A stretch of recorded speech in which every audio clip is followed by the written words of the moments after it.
Folks, Black Star Network is here.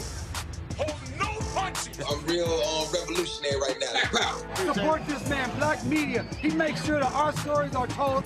Thank Thank you for being the voice of Black America, Roland. Stay black. I love y'all. All momentum we have now, we have to keep this going. The video looks phenomenal. See, there's a difference between Black Star Network and Black-owned media and something like CNN. You can't be Black-owned media and be scared. It's time to be smart. Bring your eyeballs home. You dig?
Let's go.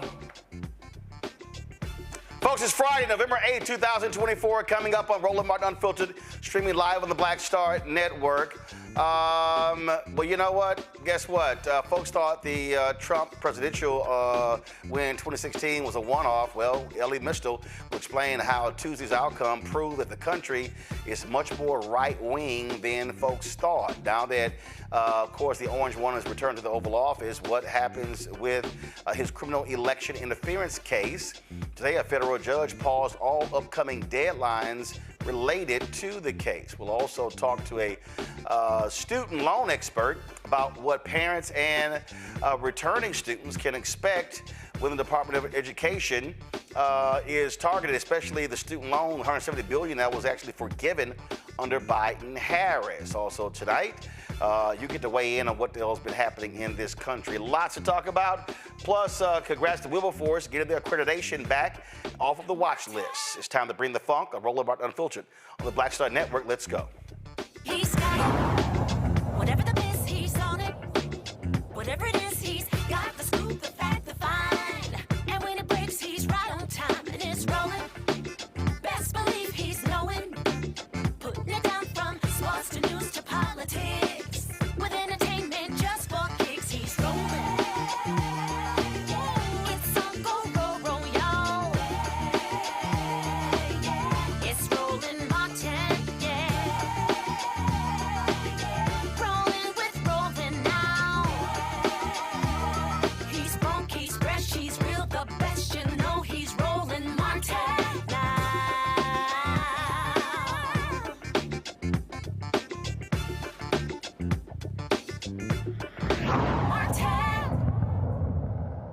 Well, a federal judge presiding over Trump's election interference case has agreed to pause all upcoming deadlines after special counsel Jack Smith requested it. Smith and the DOJ are trying to figure out the best way to wind down the election case as well as the classified documents case. The decision is based on longstanding Department of Justice policy that a sitting president cannot face criminal prosecution while in office. The government will file a status report on otherwise inform the court of the result of its deliberations by December 2nd. The Georgia case against Donald Trump for allegedly conspiring to interfere with the 2020 election will go on hold until after the term of his office ends. Let's do this here. First of all, also on Tuesday, Judge Juan Merchan will decide whether to grant Trump's pre-election request to throw out his conviction on 34 felony counts in New York. If Merchan sides with Trump, it would almost wipe clean his slate of criminal cases. If he upholds the conviction, he will proceed to sentencing later this month. However, that will likely spark more delay attempts from Trump and open up an unprecedented new front for America's criminal justice system. Go to my panel, Michael Imhotep, hosts African History Network show out of Detroit, Killer Bethea Communication Strategist out of D.C., Matt Manning, Civil Rights Attorney out of Corpus Christi. So, and you know what, and we're going to talk about Elie Mystal or some other stuff, but he's a justice correspondent with The Nation, so let's just go ahead and bring him in on this too. Matt, this is real simple. That is, this punk got away with it. He got away with it. This was slow. Attorney General Merrick Garland should be ashamed of himself because his delays allowed this to happen, allowed them to run the clock out.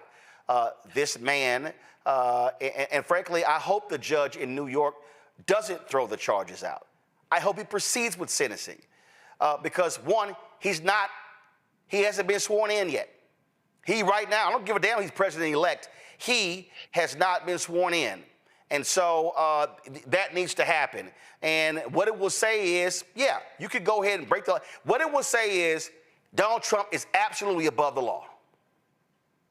Exactly. I mean, we already know that the justice system does not treat your average citizen the same way it treats wealthy citizens, let alone people who are of lower socioeconomic status. That's just the truth of the justice system. But not allowing a sentencing to go forward in this circumstance could not be a clearer message that there is another half who lives differently than you do, meaning you can get convicted of a felony, not only a felony. I was talking about this at the barbershop today. This is a fraud, right? So it's a crime of moral turpitude, which is a crime involving dishonesty, deceit, lying, that kind of thing. Those are the kinds of crimes, even on the misdemeanor level, that tend to stick with people more than other crimes, even more so sometimes than violent crimes, because there is a legal finding that you were dishonest or deceitful or what have you. So to not sentence him in this case because he's the president-elect, when one, there's sufficient time to do so, two, he was convicted of 34 counts, and three, it's a crime of moral turpitude, would send a very clear message that he is above the law. And the problem with the rule of law is we know that gets thrown around as a term when it relates to generally when white and conservative people want to be applying that on anybody else that they don't think is a part of their ilk. But this is the circumstance where Mershon needs to do the right thing and sentence him. The federal cases, in terms of the custom and not going forward on a case with the sitting president, that may be the DOJ's, practice. And I do think that some of those delays have clearly, contributed to this circumstance. But as it relates to that case where he's already been found guilty of 34 felony counts, I don't think there's really a defensible reason for not sentencing him. I understand that there will be some difficulties with actually upholding that sentence. I mean, there's not a likelihood he's sending him to jail. But the reality is it sends the message that he's above the law. And we already know that that's what we're seeing him say, right. Frankly. The legal system only works if it applies to you. It doesn't work if it applies to me. But this would be proof positive of that from a sitting judge. And I don't think he should go that route. I think he should sentence him. Here's the other deal, Michael. Why is Georgia delaying their case? That happened before. Yeah. That's a state case. That is not federal. And let's be real honest.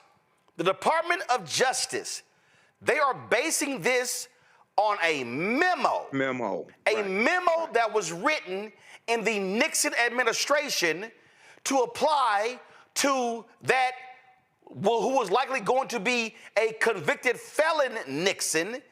And so I don't understand. See, I don't get the weakness here. They do not have, it is not, everybody listening, let me be very clear. It is not in the United States Constitution that a president cannot be criminally charged. It's not in the Constitution. It's not a House rule. It's not a Senate rule. This is literally a memo written by the Nixon Department of Justice. And I don't know what Georgia is doing. Georgia should proceed because that is a state case. Yeah, I think Georgia should proceed. And this memo is not in U.S. criminal code either. So I think this memo should have been revoked, especially when you have somebody as corrupt as Donald Trump. I think he should be sentenced in the New York case because, ironically, the New York case that Alvin Branch prosecuted, that was tied to the 2016 election and covering up the payoff to Stormy Daniels and falsifying business records, right, to cover up the payoff so that she wouldn't speak and interfere with the 2016 election. So, yeah, I think they should go ahead with the sentencing. I don't know what the penalty would be, but I think they should go ahead with the sentencing and show still, you're still not above the law, okay? Not 100%. So, we'll see what happens here. But yeah, he's getting away with a lot of this. But the other thing is, Roland, he will probably pardon the January 6th insurrectionists also. Okay, which is something on a whole nother level of white privilege and extremely dangerous, showing that you can assault Capitol Hill police officers, you can attack the U.S. Capitol, you can try to interfere with the certification of the election results, the Electoral College election results, things like this. You could do all that, and then the person who incited you, he's going to give you a presidential pardon. Kelly? So but at the same time, you want to give police officers 100% immunity from criminal prosecution. Kelly? Yeah. Oh. Kelly? Yeah. I think I'm just over it. at this point. Of all the people to delay processes, you would think that Merrick Garland, of all people, would know not to do that. He is a victim of delayed processes. He should be on the Supreme Court, and because of delayed processes and inaction, he's not. And now he's at the helm of convicting a or sentencing a felon, and he is deliberately delaying those processes so that justice will not prevail in this instance as well. So there's no true rationale for it. There's no logic to it. My gut reaction is that it's possible that the reason for the delays is that because he is president-elect and he has all but sworn on the Bible that he will come after his political opponents and those who disagree with him. Maybe people are actually afraid because this time he truly has no guardrails. You have the Senate, you've got the House, you've got Supreme Court, all red, and now you have Donald Trump, who is redder than red. So it's possible that people are running scared and trying to protect themselves in lieu of, frankly, just doing their jobs. I am disgusted by the cowardice and the inaction and lack of a better word, the pussyfooting around that has been happening for months. But we're here now, and like you said on Tuesday, we will learn. We tried to tell you. Elie, I was one of the people who publicly said that President-elect Joe Biden should have picked former Alabama Senator Doug Jones to be his Attorney General. I thought he was going to be a hell of a lot more aggressive. Merrick Garland will go down as one of the worst attorney generals because of his abject failure to hold Donald Trump accountable. Yes.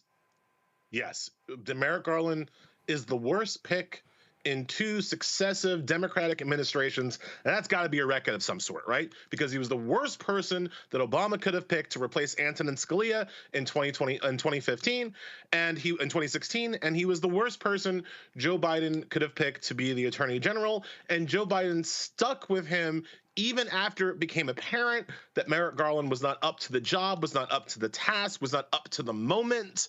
And Merrick Garland is one of the true villains of this cycle. Merrick Garland is one of the true bad guys that brought us Trump to Electric Boogaloo, right? Like that's just reality. But in response to some of the things I was hearing while I was in the waiting room, the question of whether or not Trump is above the law, he is. Trump is above the law. He shouldn't be. I disagree. I agree with everything said. It's not in the Constitution. It's not how this country is supposed to run. But it is how it runs. He is above the law. He won. He got away with it. And at some point, I almost need people to see it, right? I almost need them to understand what this country is, understand the depravity of this country, understand the privilege white people enjoy. Because I think as I, pour through the election results like all of y'all, I think one of the kind of macro lessons that I'm getting is that people really don't get it. People really don't get people don't get what they've done. People don't get what's about to happen. People are in denial. People are in kind of Pollyanna land. Nah, bro. The president, Trump, is above nobody else, but Trump can do whatever he wants, and he will do whatever he wants. And there ain't no law coming to save us. There ain't no attorney general. There ain't no guardrails coming to constrain him. The only thing that stops him is organized, desperate resistance. I don't mean wearing a pink pussy hat, right? The time for that is over. I don't mean hashtag not my president. I don't mean that crap. I mean the kind of resistance that our ancestors put down. That's what it's going to take to get this country back. And it ain't going to happen in 4 years. It ain't going to happen in 8 years. You're talking about, and I've been talking to my family about this, you're talking about planting seeds in a garden that we will not live to see bear fruit, all right? We're talking about needing a plan to take this country back in 2050, in 2060, because we are entering a time of consequences. And so, yeah, sentence him, don't sentence him. If it makes people feel better to put that marker down that at least he was sentenced, fine. I don't have a problem with that, obviously. But the reality is these people are punks. The people who were supposed to hold Trump accountable are punks. They're afraid of him. They're afraid of his movement. They're afraid of his people.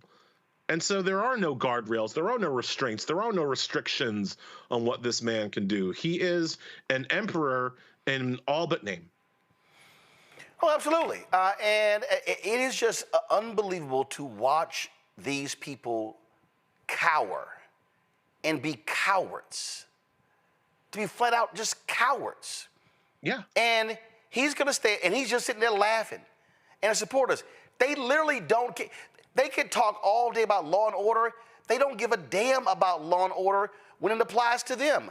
Only everybody else. Oh, follow the law. You must come in this country fairly. But hey, if you steal stolen documents, you're good. If you sit here and lie about your properties and the value, guess what? You're good. You can run a fake foundation. You're good. A fake university. It's all good. And then the Supreme Court goes, guess what? You've got immunity, so you can do whatever the hell you want as long as you cloak it in presidential action. You guys were talking about how he's going to pardon the January 6th domestic terrorists, and that is true. And I just need people listening to understand what that means, because that's how people like us get killed, straight up. Yep. Because by pardoning these people, what he is telling his own violent supporters, and if I want to be kind, I'll say that not all of his supporters are gun-toting violent idiots, but enough of them are. And what he's telling the most violent strand of his supporters is to go out and do violence, and you will be forgiven. Go out and do violence against the people that I have told you to hate, and you will be forgiven. We already know they think that. We already know that when there's a mass shooter at a Hispanic nightclub or a black church, when the cops come, the mass shooter expects to be embraced by the police. We have documentary evidence of mass shooters expecting the police are on their side. And that was before this election. What are they gonna think now? Speaking of the police, what are the police gonna think now? Of the thousands and thousands and thousands of law enforcement officers who voted for Donald Trump, sure, who voted for a convicted felon over a prosecutor, of the law enforcement people who were able to vote for a felon instead of a prosecutor, sure, some of them might have been concerned about inflation, but some of them weren't. Some of them, I'm sorry, were not motivated by economic anxiety. Some of them voted for the felon over the prosecutor because some of them want to crack black skulls. And what Trump has said is that he wants to give the cops the kind of absolute immunity that he himself was given by the Supreme Court. So what does that mean for us? Because it turns out, folks, I don't get to know what the cop was motivated by, what the Trump voting cop was motivated by when I drive past him in my car. I don't get to know whether I'm being, the patrolmen in my community, I don't get to know if they were inspired by economic anxiety or something else. And these are the people who will feel particularly empowered to do violence against us. And so while everybody else is kind of still in the kind of, not everybody else, but while most of the kind of Democratic poobahs and talking heads are busy doing the like, oh, well, what are the lessons from the election? And who are we going to run in 2028? Is it going to be Gavin Newsom? I don't know, bro. Like, while they're having that discussion, I'm having discussions with my family and my kids about whether or not we're even safe to stay here. I'm having discussions with my family and my colleagues about whether or not I can even continue to do what I do in a safe environment, given not just the obvious state-sponsored paramilitary forces that are now trained on us, on our community, but from the threats of any violent MAGA asshole with a gun who feels empowered by this violent president.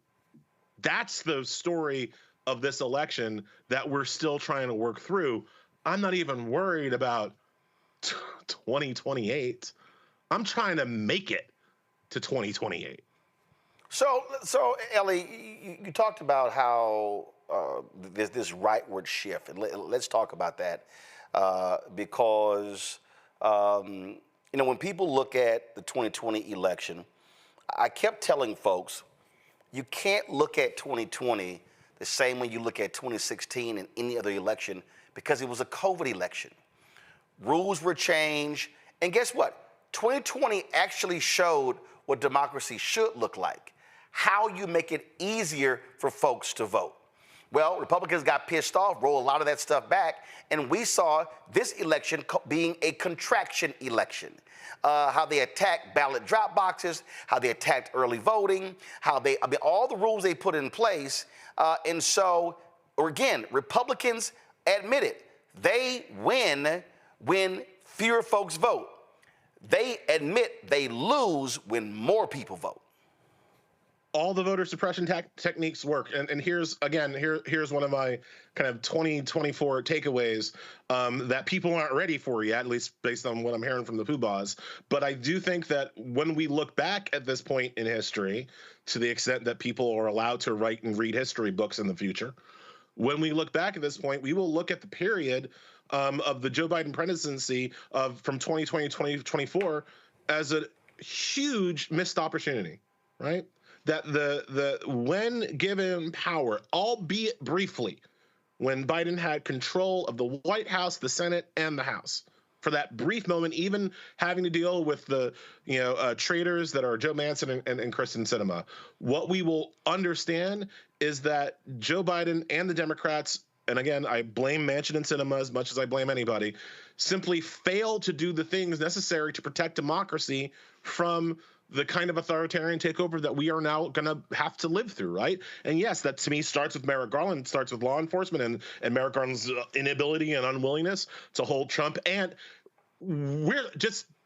I hate to get distracted, but we're so focused on Merrick Garland's failure to hold Trump accountable. Let's not forget, there are a whole bunch of January 6th supporting politicians and Congress people that Merrick Garland also let off the hook, right? Marjorie Taylor Greene also won re-election on Tuesday, and she shouldn't have been allowed to run either.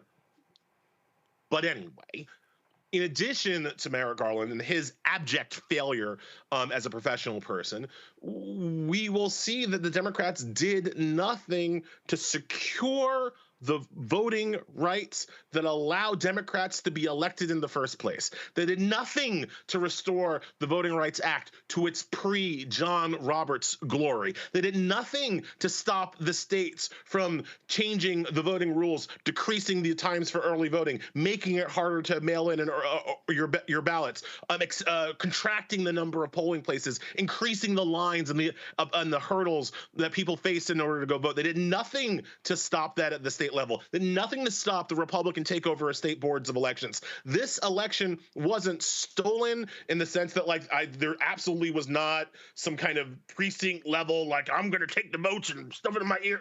No, that's not how this election went on. This election was free and fair based on the rules. The rules themselves were broken, and the Republicans broke them, and Democrats did nothing to fix them.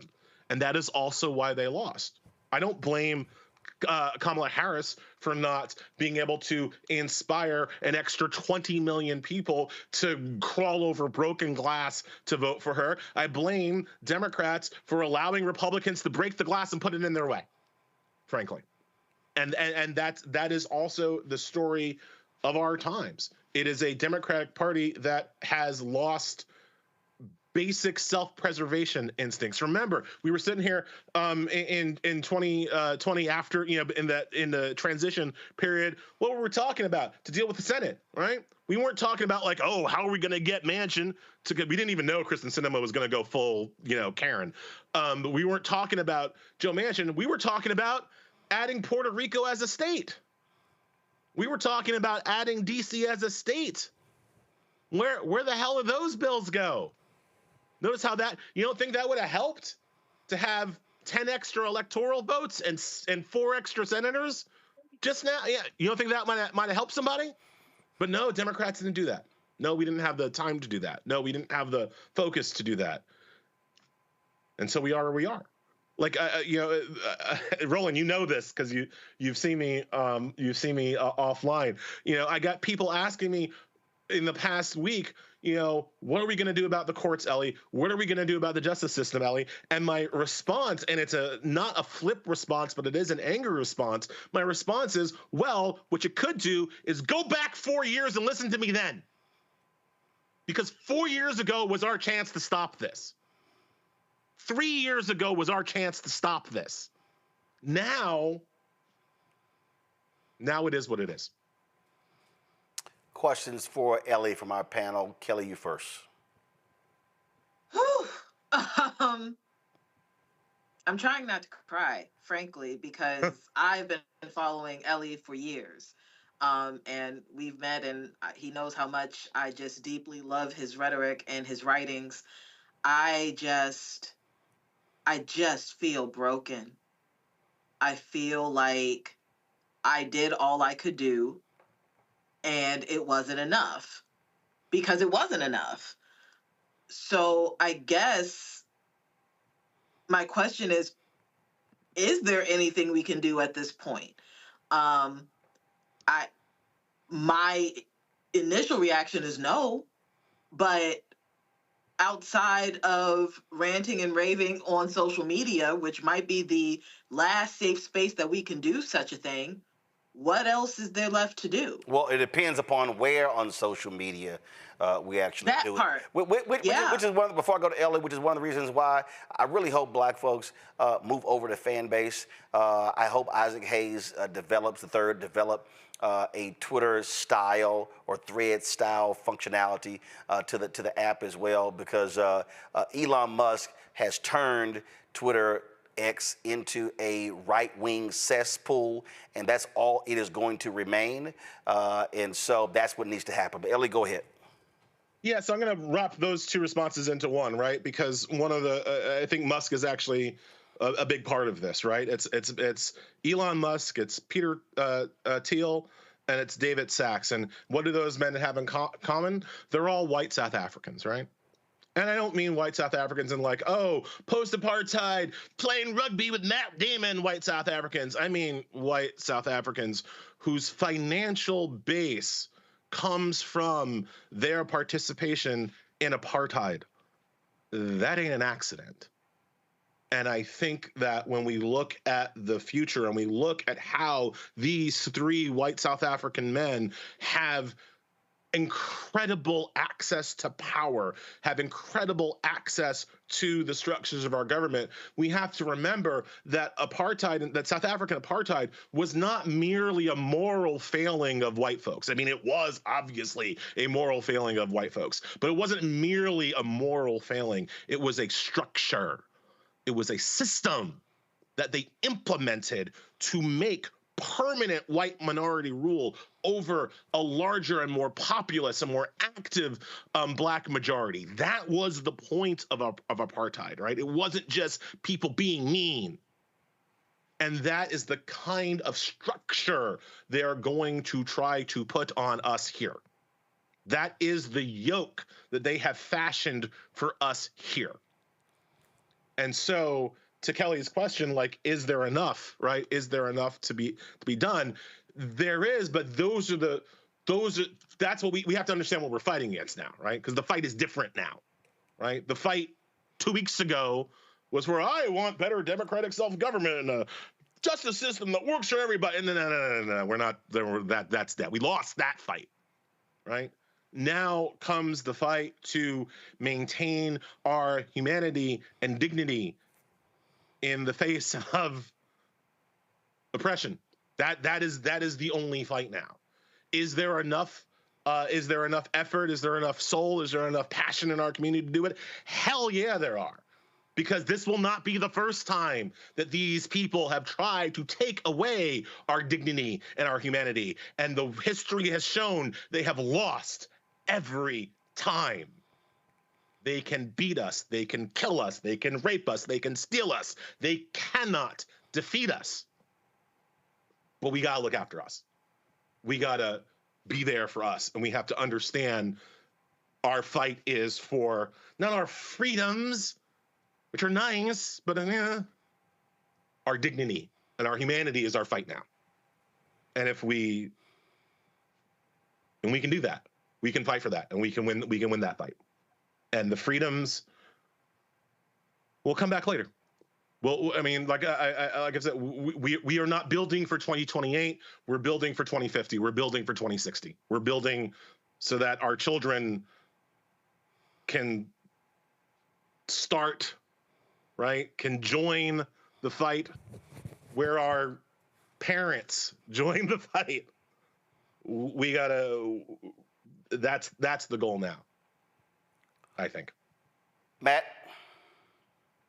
Yeah, I want to first say, Elie, I read your piece in The Nation, and I think you said in 2 sentences what I have tried to say inartfully when you said he is them and he tells them that being what they are is okay.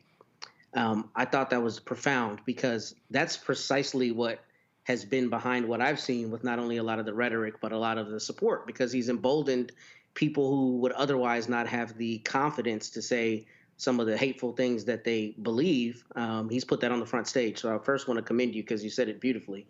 But my question for you is, what do you think is the most effective and immediate form of resistance that we have, and where does it lie? Is it on the local level? Is it, in organizing a certain way behind a certain thing? I'd love to get your insight on that. I mean, Matt, man, if I knew, I'd be telling you. Like, I'm not. I don't know yet. I'm still trying to work that out for myself. Again, I'm still very focused on like personal safety and those kinds of concerns.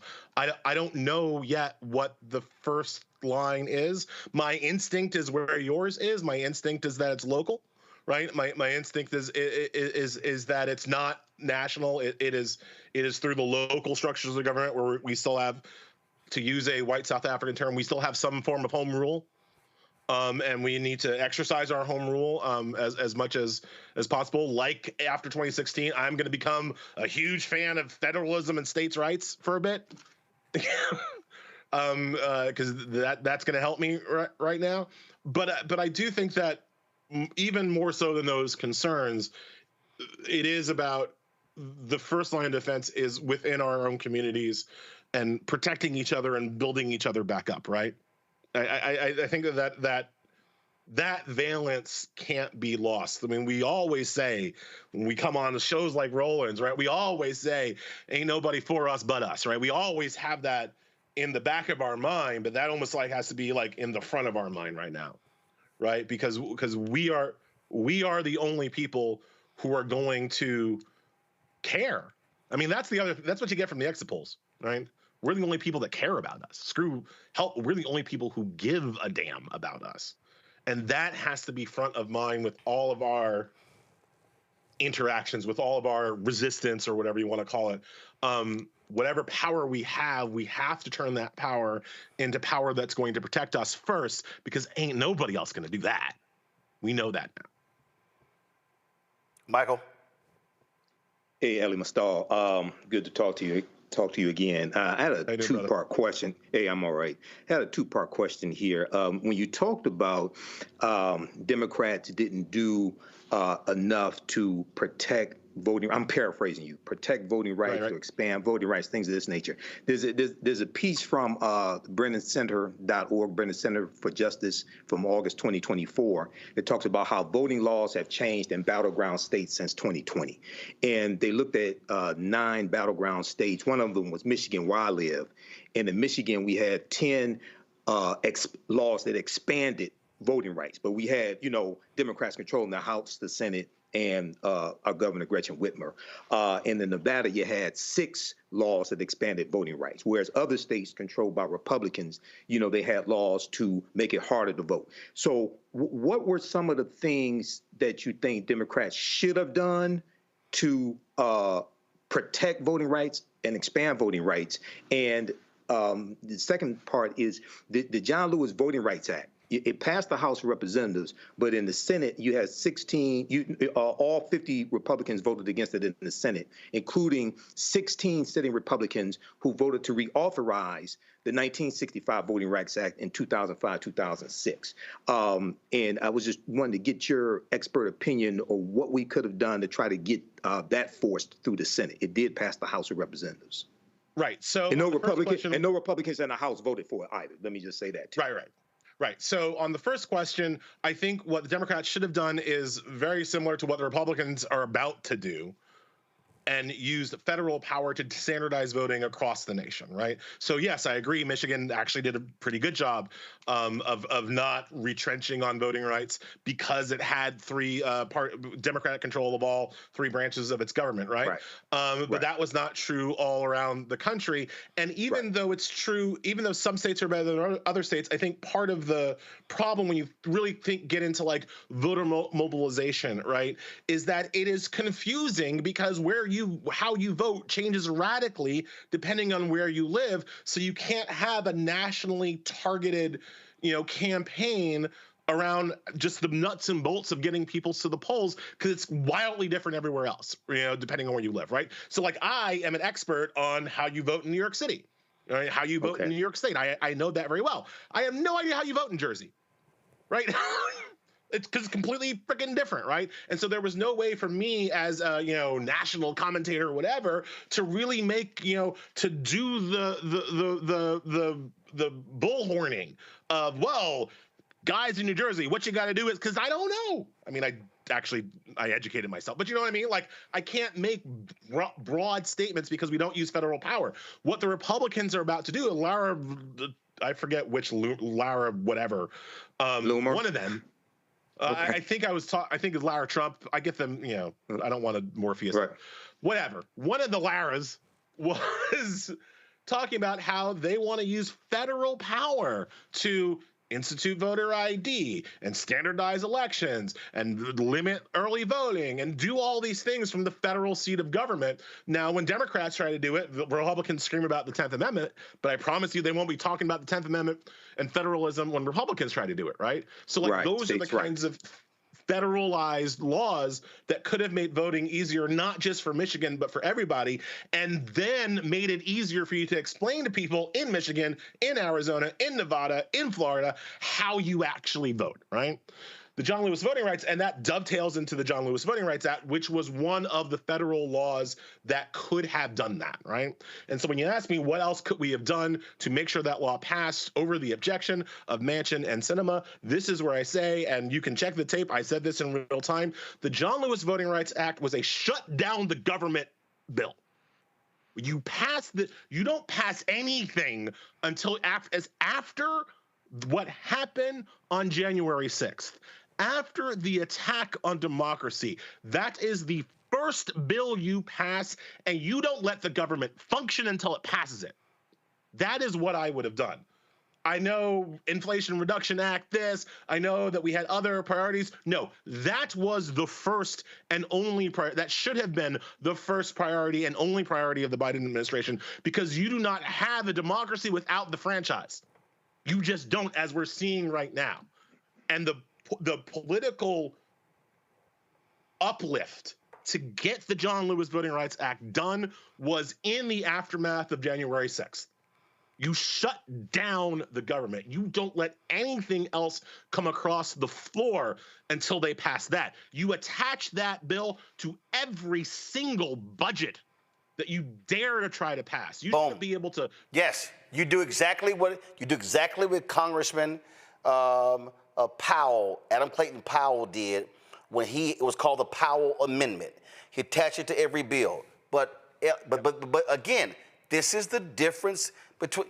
This is what I keep saying. If you want to compare parties, Democrats are playing by a set of traditional, accepted rules. Republicans are playing a game where there are no rules. Right. And their whole deal is, we don't care. We will be as ruthless as we need to be because we are trying to, one, get power, use power to cement power. So the analogy that go ahead. The analogy that I've always made, Roland, is that it's like they're playing chess, right? The Democrats are playing chess, and they make a move, and the Democrats say, checkmate, Republicans, checkmate. And Republicans knock over the chess people and shove the chessboard up a Democrat's ass and says, checkmate that. Yep.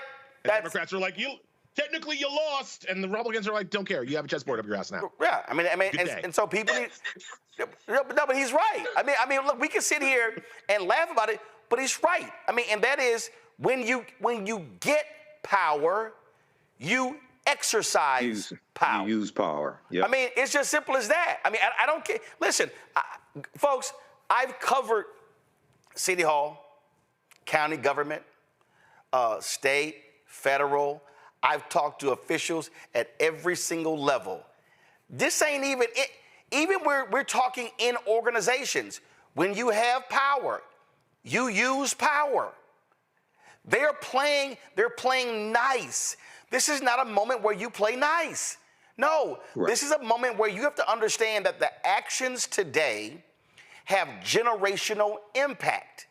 And so when Elie says you go to the mat, yes, you go to the mat. And you have to understand. One of the reasons why Trump is popular, like people forget this, like it's one of the reasons why they like him, because Trump is not an effective leader. Right? He's not an effective executive. He has no ability to bend the legislature to his will, but he uses power maximally. And people see it.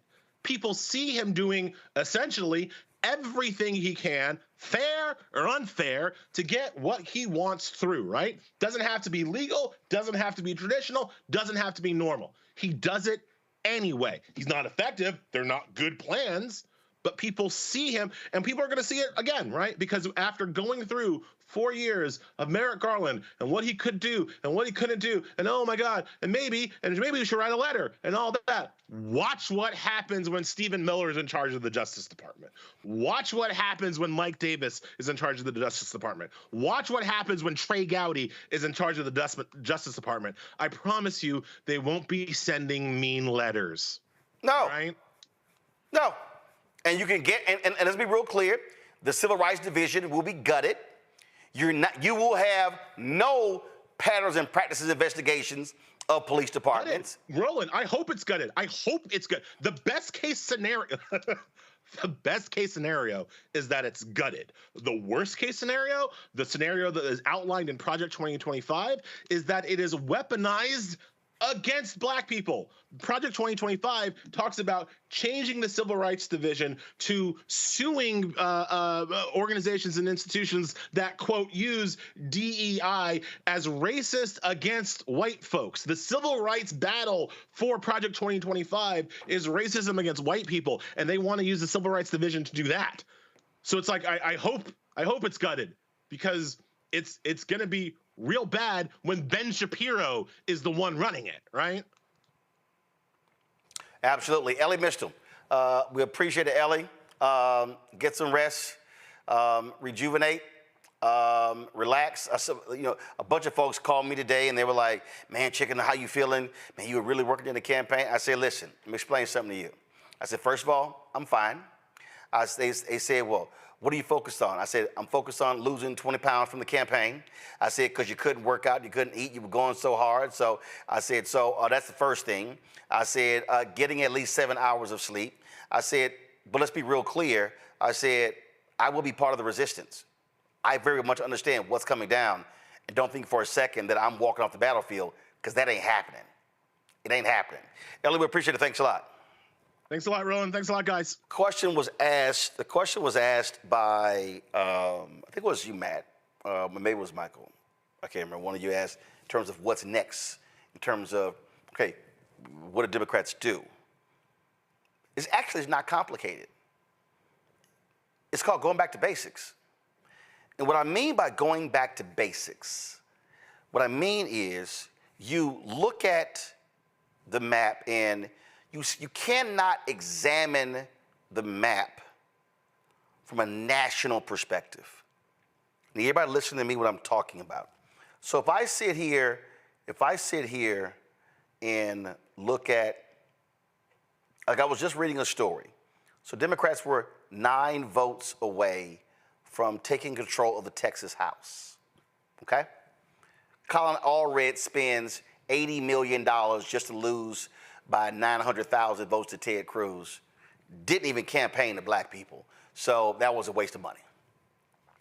So if I'm sitting here looking at, licking my wounds, and I'm looking at the map, and I'm sitting here going, okay, what happens next?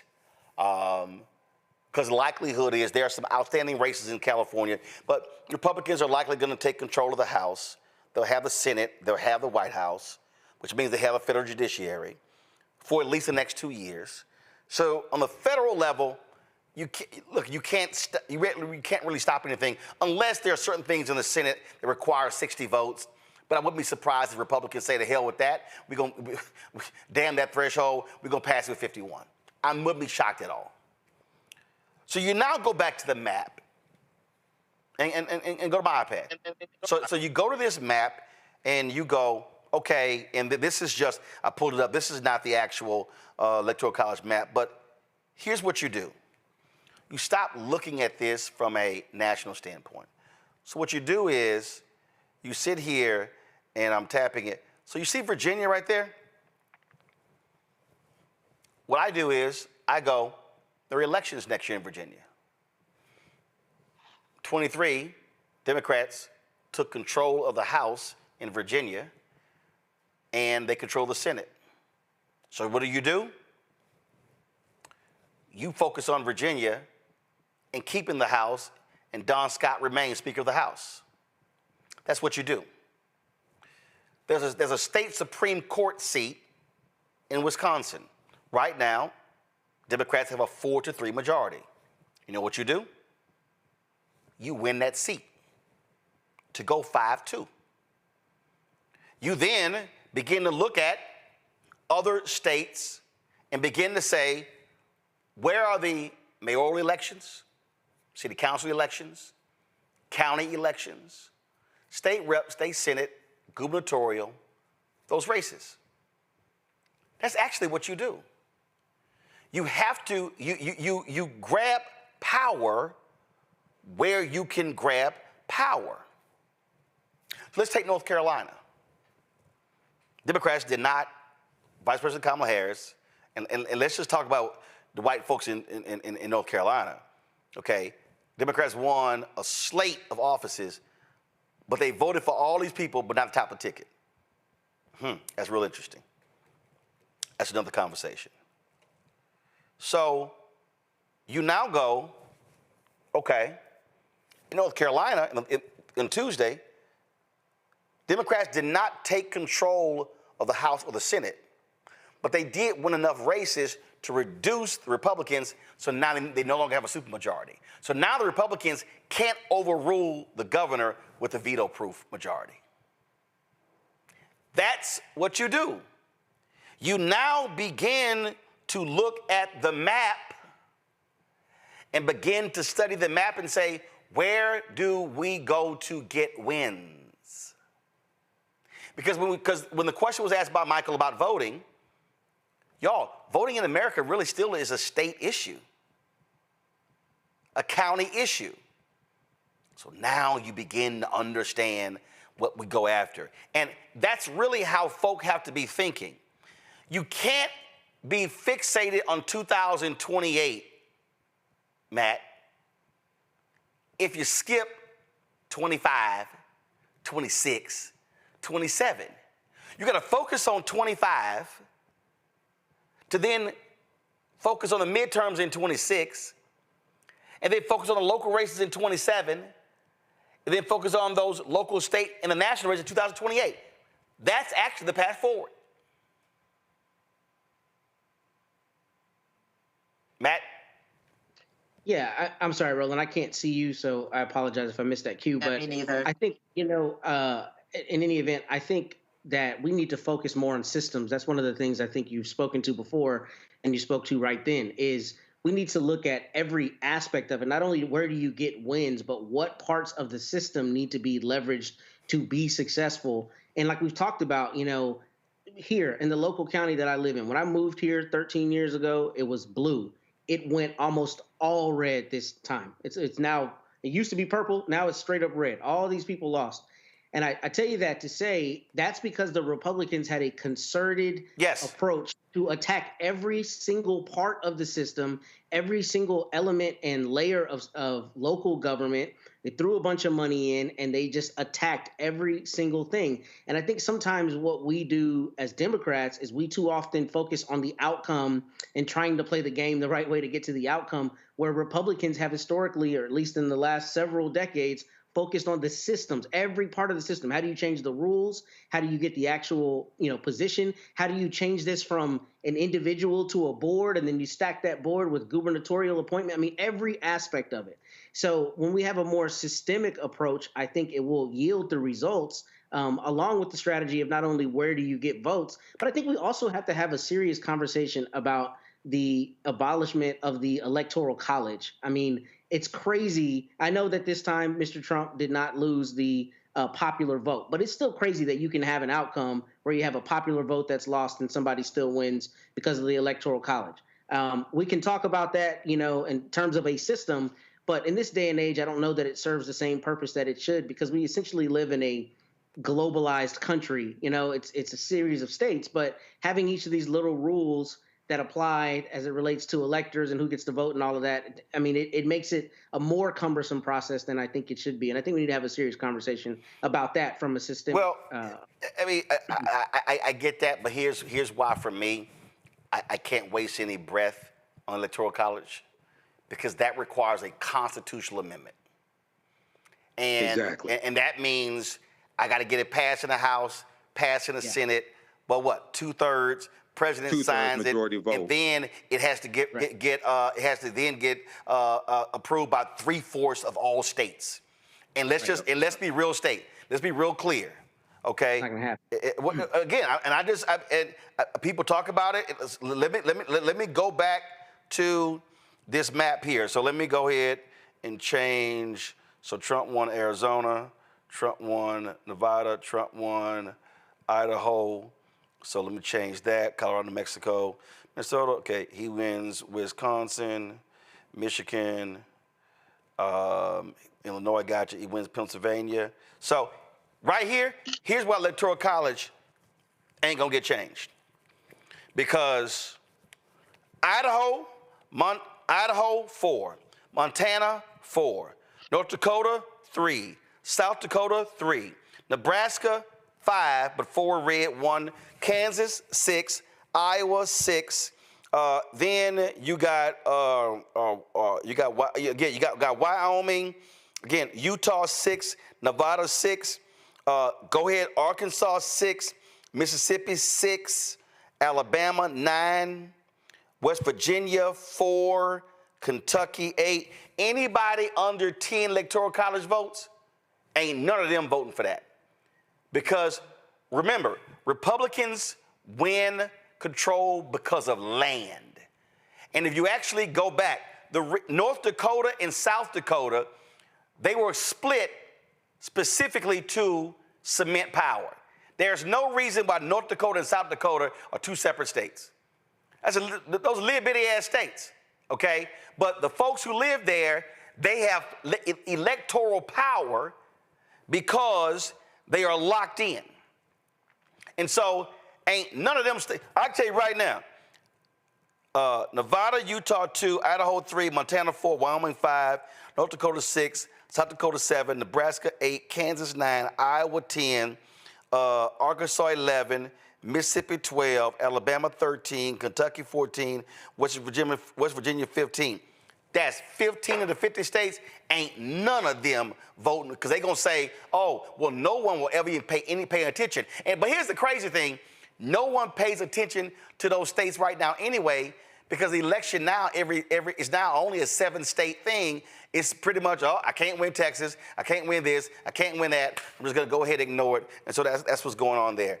But I'm going to go back to this point, Kelly, why again, people are despondent, they're angry, they're frustrated, they're upset. But the reality is you go back to basics because power is still power. Power in a mayoral race, power in terms of city council, power in terms of school districts, power in terms of county races, power in terms of state races. You have to chip away at this. Yes, Republicans in a lot of these red states have gerrymandered districts to guarantee them, but look what happened in Wisconsin. In Wisconsin, they flipped the state Supreme Court. And what happened by flipping the state Supreme Court? They ruled against political gerrymandering. Then they ruled against their ballot drop boxes. If they win in April, Democrats can go from being down 4-3 to being up 5-2. North Carolina, that was a time when North Carolina, they actually had a 61 majority. Then Sherry Beasley, when she lost by 401 votes, it went to 4-3. Next election, it flipped, Republican 4-3. Now it's 5-2, and they're duking out in one of the races there. And so this is where folk have to understand you can't ignore races like state Supreme Court races because when you control the state Supreme Court, you control the people who make determinations about the laws of the state. So that's why I'm saying folk got to just reassess and go, wait a minute, how can I now look at this thing differently? Because you have to understand it starts with having power and winning power. True, but at the moment, as far as Democrats are concerned, who has power? It's the establishment of the Democratic Party, right? And on the federal level. On the federal level, yes. But I'm talking about how do you take local power, which then local power leads to state power leads to federal power. That's what I'm talking about. I know that's what you're talking about, but what I was getting at was money. Right? Because I've been on the ground in North Carolina on campaign trails. I've been on the ground in Maryland when it comes to campaign trails. And the common denominator when it came to even local elections winning was getting money from Dems, right? Getting money from the establishment of Dems. And if they don't understand what you are talking about in this segment, that power needs to be executed and not hoarded, and that we shouldn't be taking our tiers for granted, and that we shouldn't be taking for granted an entire voting base just because, it is innate that we will not go to the GOP. If they don't understand that, then I don't know if this is going to happen. Hold on. Right? Hold up. But you said North Carolina, right? Mm-hmm. But it did. What I'm actually talking about, that actually happened this year. This year, Republicans right now have a supermajority in North Carolina, meaning they can override any Democratic veto. Democrats focus on state races. They were able to break the supermajority. They won. Give me 1 second. Let me pull it up. Let me find it. Timeline. Give me content. Let me pull the data up. What you actually saw, results and data. Come on. Let me launch the election results dashboard. Okay. Election. So when I look at North Carolina this year, display results, office, Council of State. So when I look at, go to my iPad. This is the actual results in North Carolina this year. And I can't see anything. I just okay. I'm not sure, guys. Y'all figure out why they can't see, but I'll tell you. In the governor's race, Josh Stein, the Democrat, won governor. Lieutenant governor's race. Remember, you have a Democratic governor right now, Roy Cooper, and a Republican lieutenant governor, Mark Robinson. Well, with the election, there's now a Democrat lieutenant governor. The attorney general in North Carolina is Jeff Jackson, Democrat. The state auditor is Democrat. Agriculture commissioner, the Republican won. Commissioner of insurance, Republican won. The commissioner of labor, Republican won. Secretary of State, Democrat won. Superintendent of public education, Democrat won. And the treasurer, Republican won. So those are the state races. That's a perfect example of so Democrats in North Carolina won the major races in the state. They clawed back some races on the state representative level. And so now Republicans don't have a total lock on the state. So what I get that. So I'm saying, so what I described, that's what they did in North Carolina. I'm not disputing what they did in North Carolina, but North Carolina was able to do that because of money. North Carolina was already considered a battleground state that the established Democratic Party saw as worth investing in. You have an entire Bible Belt that the Democratic Party establishment just kind of writes off as a red state and does not actively invest in the Dems on the ground trying to flip it blue. Georgia was the first time in years where that happened. That's how it flipped blue in 2020. And they're not doing that for Mississippi. They're not doing that for Louisiana. They're not doing that for Tennessee and Arkansas. They're not doing it for the Bible Belt. That's my point. They're not, but Georgia flipped because they didn't wait on national. That's exactly what I'm talking about. They didn't wait on. They also had an infrastructure strong enough to do that as well. It's kind of a chicken and egg situation. They created the infrastructure. It's exactly what I'm talking about. What they did in Georgia, in 2012, after the election, I'm at CNN. Congressman Chris Van Hollen of Maryland, who was over the DCCC, is waiting to go on. And I say to him, man, when are you guys going to invest in building an infrastructure in Georgia and Texas? I said there are 2.1 million eligible Latinos in Texas unregistered. There are more black eligible voters in Texas than any state in the country. He goes by Texas and Georgia, they're red. I said, they're red because you're not organized. He blew it off. So what do the Georgia people do? They stopped waiting on national campaigns. They said, we're going to create an infrastructure. We're going to go raise the money, and we're going to do it. And what I'm laying out here, Michael, while people are sitting here, you see Gary Chambers with his videos as well. Folks are sitting here like, oh, my God, oh, my God, oh, my God, what do we do? And what I'm saying is how you win is by going back to basics, which is local. You focus on winning local power.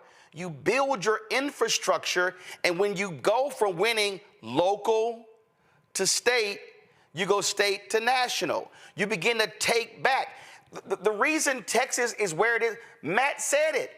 In 2020, the Republicans started investing heavily in counties along the border. That's why the map flipped.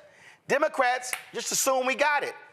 Nola Haynes on election night warned us, y'all, California is getting redder and redder.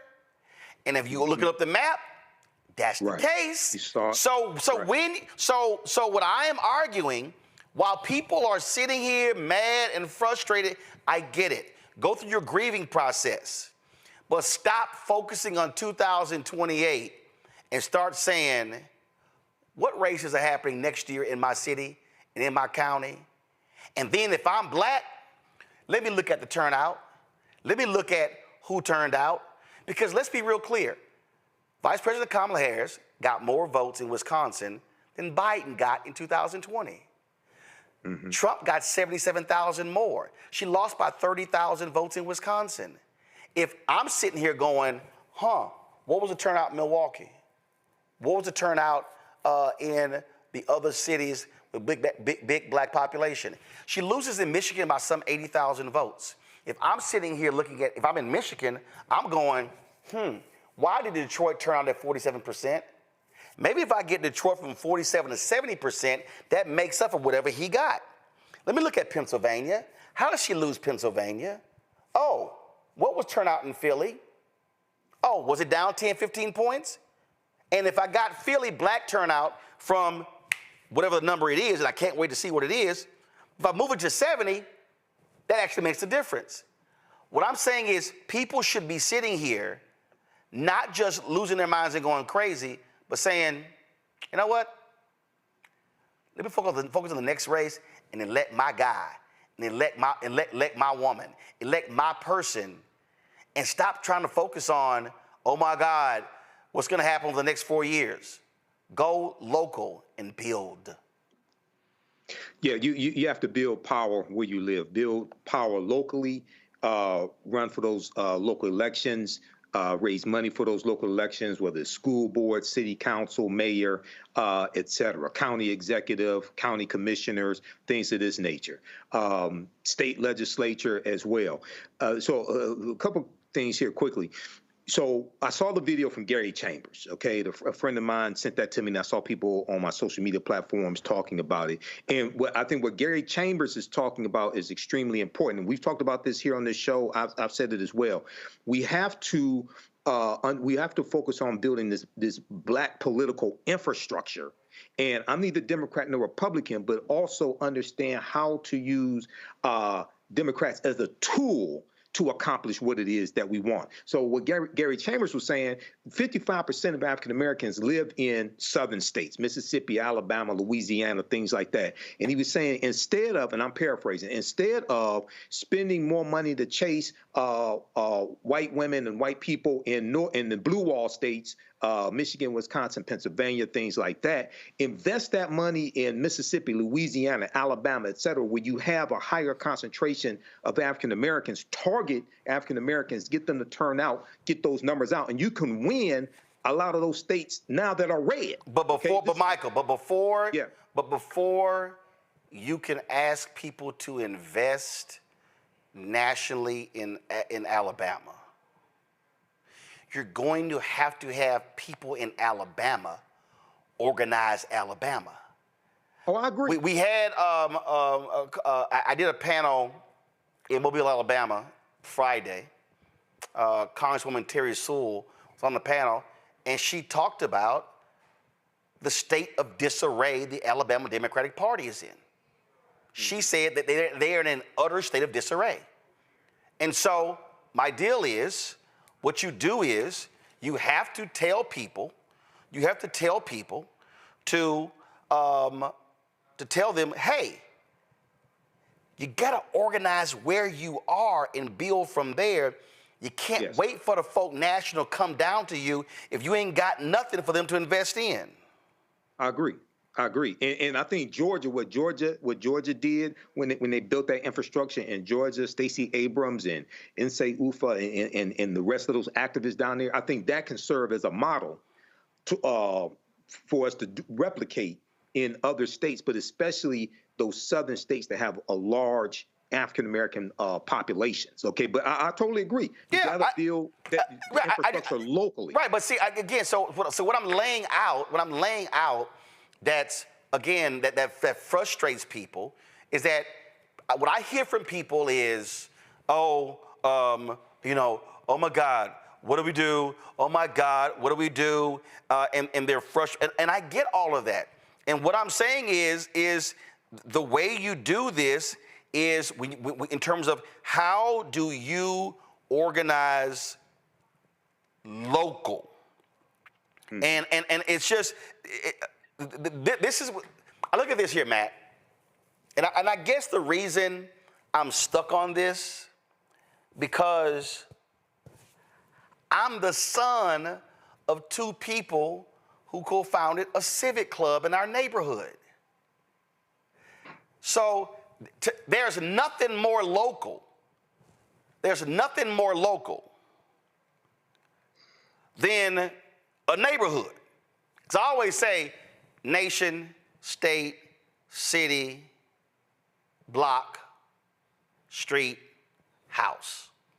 That's literally in terms of how we're built. And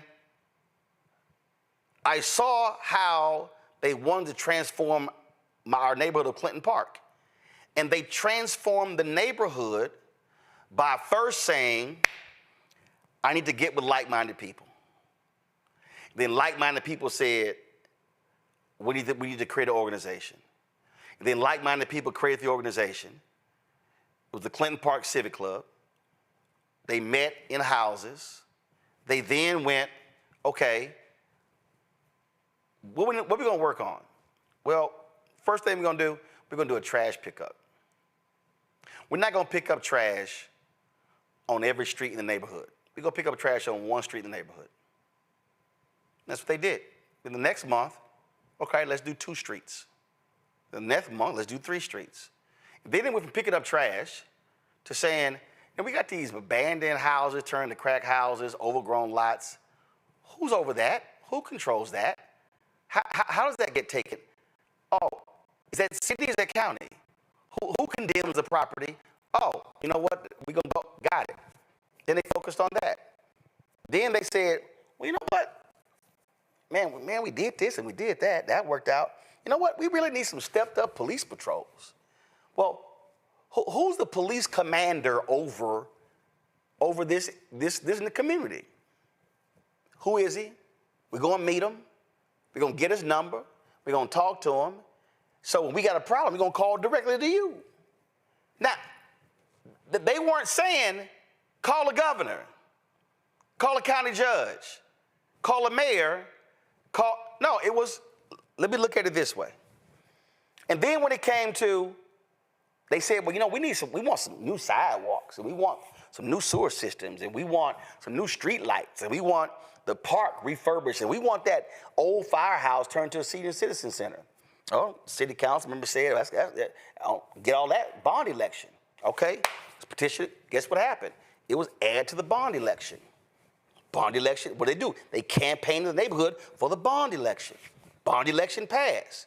Guess what happened? New streets, new sidewalks, new sewer system, park got refurbished, senior citizen center got rebuilt. That's how that community changed. Now imagine multiple communities in a city. Now you're talking about your city changes. And so I just want people who are watching and listening to understand what I'm describing. This is literally how politics works as well. And so you can't worry about, a presidential is every 4 years. A gubernatorial is every 4 years. U.S. Senate races every 6 years. Congressional is every 2. So people have to be thinking this way as opposed to believing, you know what, there's nothing that I can do to change the direction of the country for another 4 years, when in fact, wherever somebody's listening to me right now, there's likely an election next year if they focus on it. Look, there's 2 things on that I think are so important. The first thing is when you have that galvanized support on the lowest local level, you also have you create the greatest danger for those local politicians, because when their precinct is comprised of 10,000 votes, 15,000 votes, whatever, if you got a few hundred angry people, that could turn the tide easily. Yep. So in terms of accountability, I've been involved in politics locally where I live, and the most uncomfortable time for any politician is when he or she has to go to the local community center and they got to hear the seniors who are mad about their trash not being picked up on time or whatever else, right? Because that's what turns into what imperils them in their seat and their retention of power. So you're 100% right about that. But the second part of that I've seen locally here with our local library board is some of the stuff that's happening at the top of the tickets on the national level. Some of the crazy policies can be defeated on the local level. Yes. Because like I've said, these politicians and the Republican Party, particularly here in Texas, has honed in on things like school boards and the library boards. Yep. All of these social policies that they're attacking, they're going down to the smallest level to try to implement some of those policies. They can be defeated on a one-to-one basis in these small communities when people come up and say, no, you're not going to turn our library board into some, fascist propaganda machine. We're going to vote that person out, or we're going to overrule that or make that a proposition issue. So your point is extremely well taken. I think sometimes the fact that they're a part of these larger political machines that reach all the way up to whoever's in the White House desensitizes us to the fact that on the local level is where we have the most accountability and the most ability to affect change. And the thing here is, so like perfect example. So some dude, Rob Will, he goes, Roland, you're describing a losing strategy. How? What I'm literally describing is how you actually win. Not only that, that's what Stephen K. Bannon said. Right. I mean, literally, there's another guy, some guy, Rayford. I never hear you discuss reparations. Okay, Rayford, this is very simple. How are you going to get it? Rayford, I can't tell you. Rayford, you can't even describe it. And I'm just going to give you a very basic primer here. The U.S. Constitution states that any bill regarding monetary begins in the House. The bill begins in the House. Who controls the House? Republicans. Rayford, can you name me one Republican that supports reparations? Take your time. So what are we now about to happen, Rayford? Oh, by the way, the House has to pass it. The Senate has to pass it. The president has to sign it. And then it's going to be challenged in the courts, which means it'll go to the Supreme Court. Right now, Rayford, there's a 6-3 conservative majority on the Supreme Court. So, Rayford, please tell me how you're going to get it. But here's the other deal, Rayford. For some of y'all out here who keep saying, I ain't voting until I get it. Let me help you out here, Rayford. The folks who win are the ones who vote on it. So therefore, if you don't elect enough people in Congress on the House side, on the Senate side, to accept your position, you're never going to get it. And if you don't elect the person in the White House who accepts your position, you're not going to get it. So again, please tell me how you're going to do it. See, that's why some of y'all just throw some stuff out. Yes. And y'all just like, why this ain't happen? I ain't doing this until I see it happen. It's not gonna happen if you don't vote, because the people who get elected are the ones who voted up or down. Yeah. Can I address that, Roland? Yeah. I actually did Go ahead. I actually did a presentation for the Detroit Reparations Task Force, and they asked me to do it. Okay. Most people that talk about reparations, and I may step on some toes, but I really don't care. Most of them don't understand reparations. Okay. The root concept of reparations is to repair damage that was done. Okay, you first have to analyze the actual damage that was done and the laws and policies put in place that inflicted the harm to understand what you're trying to repair. The structural inequities that exist today, they are the legacy of slavery. Okay, when you deal with the 8-to-1 racial wealth gap, when you deal with the home ownership gap, things of this nature, when you deal with the legacy of African American farmers losing their land, things like this because they were discriminated against from the U.S. Department of Agriculture, et cetera. When you look at the $2.2 billion that went to African American farmers and farmers of color that was in the Inflation Reduction Act to start to address decades of discrimination. That is part of repairing the damage.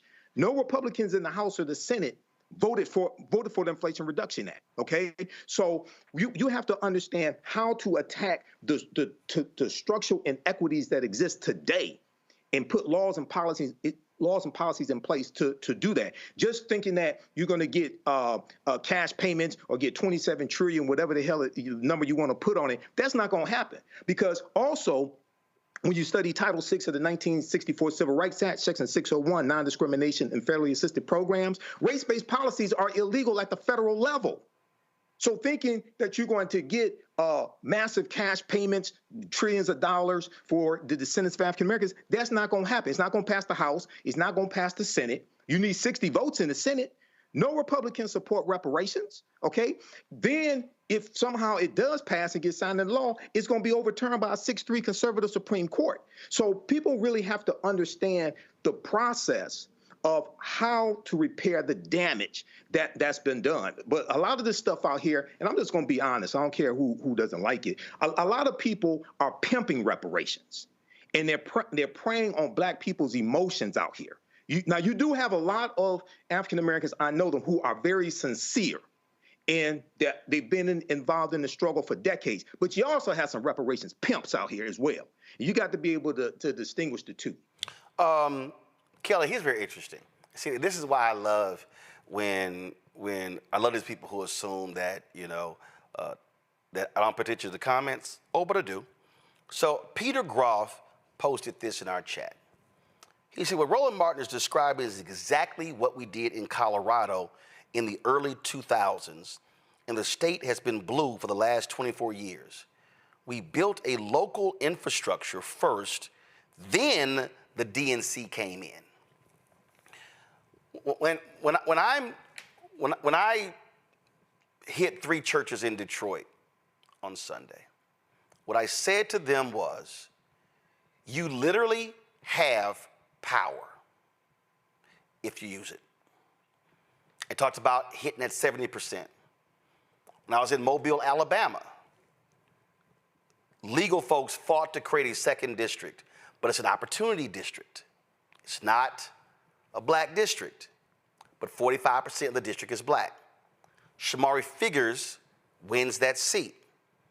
He didn't win it by a lot. I think it's about 5,000 votes, but he won it. And so how do you keep winning it? You keep voting and holding the folks accountable. And so then we start talking about, again, local races and building infrastructure. A lot of our people, and I heard this because I was in Milwaukee, I was in Detroit, I was in, again, Mobile, Alabama, was in North Carolina, was in Pennsylvania, was in Texas, was in Ohio, was in Georgia. And people would often come to me and they would be frustrated and they would say, oh, these things are not happening and these are not happening and we can't get investment and we can't do this sort of stuff. And I told them what we did with Win with Black Men. And I had a brother say, well, yeah, but I need you to do the call. I said, why do you need me to do the call? Yeah, because see, a lot of folks know you. I said, do you know 30 brothers? Yeah. I said, well, then do your call. And he looked at me like I was crazy. I said, yeah, you should do the call right where you live with the 30 brothers and have the 30 brothers invite at least one brother each. And y'all second call is gonna have 60 brothers.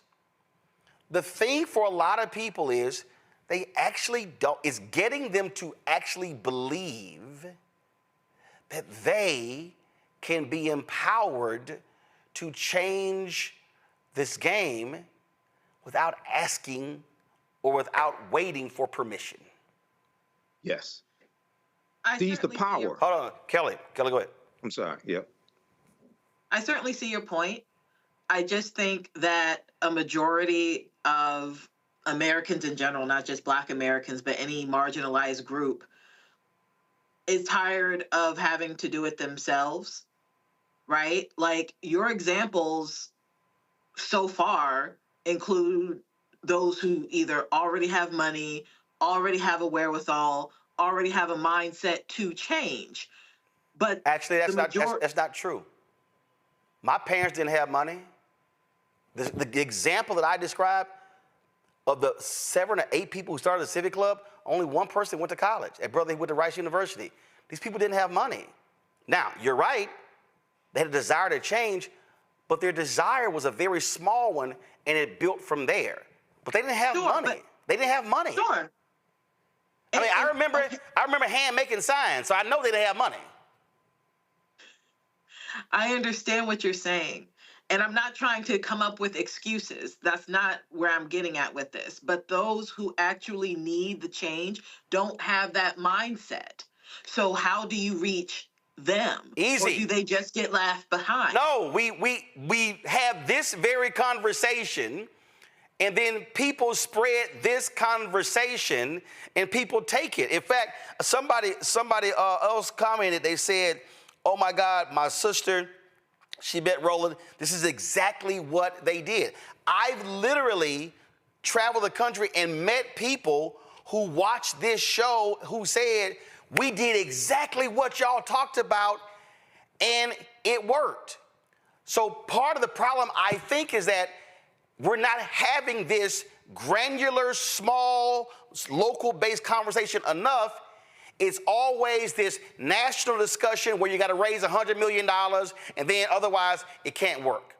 I just think we have to encourage people that wherever you are right now, watching or listening, you literally can change the political environment where you are, but you have to start to get with like-minded people and just start. But you don't need a lot of money. You don't need big name. You don't need concerts. You just gotta actually pull enough people together to say, yo, y'all care about the same thing? Well, man, let's go and change this. I just want people to start. Yeah. I just want people not to be so frustrated that they think they're powerless. And that's what I mean. Right. Can I say something? Go ahead. I think... But go ahead. I'm sorry. And then I'm coming back to Kelly because I have to ask her something. Go ahead. I think at the root of this, Roland, a big part of this is that African Americans have to think that they are worth fighting for, okay? Because when you consume music and imagery that dehumanizes you and calls you all types of derogatory names, things like this, you think, some of us may think that we don't deserve to have more, and this is just how it's going to be. So you first have to have the mindset that you are worth fighting for, and this is worth fighting for your children, your grandchildren, et cetera. I just wanted to say that, and then I wanted to just address something with the Japanese Americans. No, hold on, no, I can't. No, okay. I got a guest waiting. So go ahead. Go ahead. So there are a lot of black agents, a lot of students, and we don't know, Kelly, whether this is emanating from the FBI's investigating. There's text messages going around. People are getting saying, "Show up at the plantation on a certain date, whatever." And there are some college students that I've heard from a lot of different people, and they've been saying that, oh my goodness, these young folks, they're scared about what's going to happen. And one of the things that I'm hearing and seeing is that there are different groups, especially on HBCU campuses, where they're saying, okay, we didn't get the result that we wanted, but we're going to be around for another 50, 60, 70 years, and so we can't check out right now because this is still our country. Your thoughts about that attitude? The attitude regarding the text messages and just... No, regarding some I've heard from some students who said, listen, I know some of my peers are devastated, really upset because Vice President Kamala Harris lost, but they're also looking at the fact that, you got another 40, 50, 60, 70 years on this earth, what you gonna do? For sure. And I applaud those people who think that way, but at my juncture, I just don't. I am tired. I am worn the fuck out. It is, and I hate saying it that way, but my God, I'm tired. I have so much on my plate, and this is not me to complain and vent and bitch and moan about it, but I think about what millennials alone have gone through just since 2001, starting with 9/11. We have gone through unprecedented times every fucking time, right? We haven't caught a break. And for this election to be that one more unprecedented time, how much more do you want from me? Like, I'm just fucking tired. And I know I'm not the only one who feels that way, because I'm talking to people who are also just fucking tired. So if these young babies want to take up the mantle and fight on because they feel like they got 70 plus years on this earth, I don't know if we got 70 plus years on this earth. Frankly, our water's about to be some shit. Our infrastructure is about to be some shit. Our jobs are about to be gone. It's like, what exactly are you fighting for besides dignity and humanity? That is worth fighting for. I want to be clear. But where are you going to exercise that if everything else is laid to waste? So that's not hyperbole. So I get what you're saying. I get we need to start on a granular level like our grandparents did, et cetera, and build our way up. But we haven't even had a break to do that. My God, you said your parents didn't have money. They had a house. So my generation is the first generation that didn't have the house. So I'll say this. There is zero what I say we, post-civil rights movement generation. So my birthday is Wednesday, born November 1468. There literally is nothing that we have endured since 68 that can remotely compare to anything before 68. It ain't even close. Not even close. And so what I would say to anybody, I get being tired. I get being frustrated. I get all of that. But the one thing that I am absolutely thankful for is that there were folk before us who were tired of getting their ass kicked, who were tired of dogs, who were tired of going into department stores and couldn't try on clothes, who were tired of having degrees from HBCUs and they couldn't go work in corporate America. And they were forced to be janitors or teachers, or the folks who actually were in the military, who fought for the country and they couldn't take advantage of the GI Bill. The one thing I am thankful for is they didn't get tired. And when they were tired, they kept going. And so I remember when I was on the board of NABJ and we went after CNN, and I wanted to use a clip of something that Bernard Shaw said. And Bernard Shaw said to me, Roland, it's simply y'all's time. Every generation has had its moment. It's now your turn. And what I will say to every millennial and every Gen Z, it's now your turn. You are going to have to fight for this the same way the folk who position you where you are had to fight for it. And thank God they did not quit. And some did. But I'm glad a lot didn't.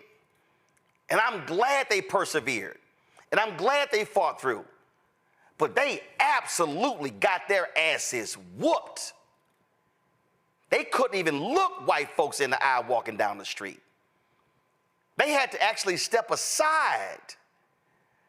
They actually, the stuff that, it pales in comparison. But thank goodness they kept fighting. One of the places where we're guaranteed to have a fight, student loan debt. $170 billion forgiven by Biden and Harris. And don't think for a second that the Trump folks are not gonna try to claw that money back. Pull up my next guest, Sonia Lewis, Dr. Sonia Lewis from Philadelphia. Sonia, there are a lot of people who got upset with Biden and Harris because they did not get rid of all student loan debt. We got to remind people what happened here. That the Supreme Court said they couldn't. Mm-hmm. Right. Folks should be prepared when the Trump folk try to come and get that money. I wouldn't be surprised if they do. Your thoughts? Mm-hmm. Thank you for having me. So the money that was given out on average overall was actually instituted through acts from Lyndon B. Johnson in 1965. So a lot of that money is protected through programs that have been grandfathered and created way before Biden. That's the good news. Programs like public service loan forgiveness, programs like borrower's defense, that was already established before Biden, around when Trump was in office last time, definitely there with Obama. And so I'm not quite worried about money being taken back, as I am concerned about what's going to happen moving forward, especially when we hear Trump talk about his plans of dismantling the DOE. So, because again, that was one of the things that was constantly talked about, and what we also during the campaign, and we also got to realize that, look, these Republicans, they want to slash Pell Grants, they want to slash student loans, and so we are about to see an assault on higher education that we have not seen, I dare say, since Ronald Reagan was president. Yeah. There were some things in the prior Trump administration that he wanted to have to come past. One of the things when he had as the Secretary of Education Betsy DeVos in office, one of her first things she did, it was very, very low kept, was that she had dismantled the investigating body of the CFPB over the Navian complaints and cases. And now the Biden administration has actually restored that entity of the CFPB, so that's very good news. And what does that mean? Basically, those that were wronged by Navient are now going to see some justice. Now, I do want to say this. When we talk about what's coming up with the DOE that was established by Jimmy Carter, the focus of the Pell Grant and Title I funding, that's on the chopping block. And so when we talk about making college affordable for our particularly minority students, that's going to be a big issue. That's going to make it to where states are going to have to rev up funding. And I want to be very clear that Trump is not anti-education. He's anti-federal government involvement. And so that's where we want to clarify things for people. Why is that important? Because you need to now know with whoever you put in place at the state level, if this were to come to pass, how do they feel about education funding? What does your state grant look like? What are the requirements there in terms of income if the Pell Grant were to be reduced or eliminated? Well, they do have some much different views about education. I can talk about that too. And they really, what they really want is money going to religious schools. And luckily on Tuesday, 3 different states shot down these private vouchers in their state, which they listed under school choice, but that wasn't no real school choice.